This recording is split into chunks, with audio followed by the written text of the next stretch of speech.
Y en la silla de Excelsior, Pascal Beltran del Río conversa con el ex ministro de Gran Bretaña, Tony Blair. Véalo y escúchelo.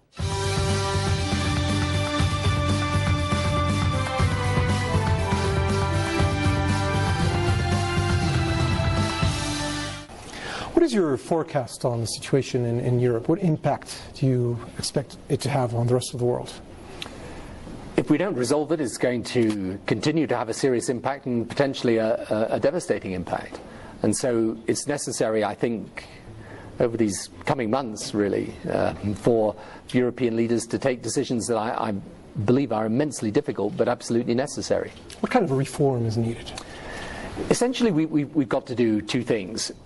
In the short term, we've got to really commit to, in effect, the mutualization of debt within Europe, and to do what is necessary to clean up the banking system and the solvency issues.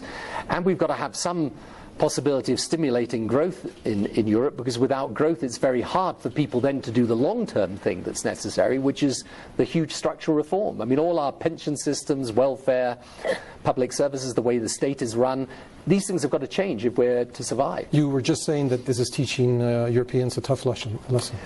It is, but it's, you know, the thing about the financial crisis in Europe is that it's exposed the need for change, but it hasn't actually created it. I mean, if you take the demographic of Europe, the aging population, you know, retirement age is around 60. I mean, it's not sustainable in the long term. So we know that.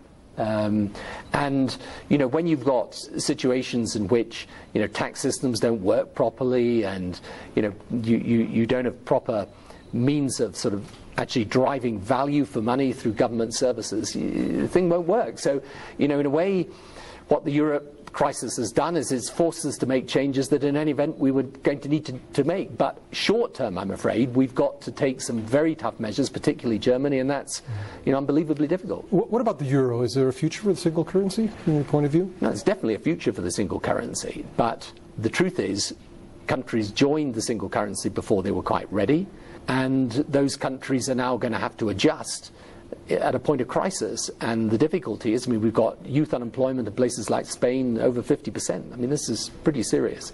You've been a leader of the left. How do you solve the dilemma between advancing social rights and maintaining fiscal responsibility? You know, I believe very passionately about this, that the left stands for social justice.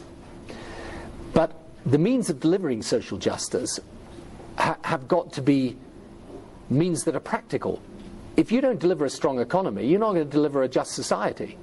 So if you run policies that are irresponsible, or you don't get value for money from public services, or, for example, you're not reforming your education and healthcare systems to provide quality in education and healthcare, then, you know, you're not really pursuing that goal of social justice. So the left stands for certain values. It should never stand for certain prescriptive policies, because policies change with the times. Values are eternal.